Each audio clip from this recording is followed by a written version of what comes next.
So what we've done is we've come and we obviously put acoustic boxes to allow the electricians and the fire alarm specialists to come and complete their trade.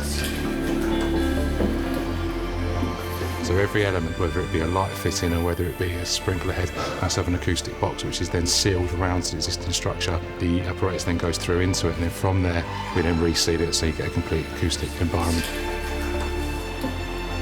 They themselves are actually made out of aluminium, so they're pressed aluminium. You've got two sizes. You've got a larger size which accommodates the light fitting. You've got a smaller size which accommodates the sprinkler. So that then obviously comes where it needs to go to, acoustically sealed with a mastic all on the inside, glued and stuck to the front face. And then what we've done is we've dressed it around with plasterboard so that it gives it a 30 dB acoustic rating. And then once obviously third parties then complete their works, we then acoustically seal it afterwards.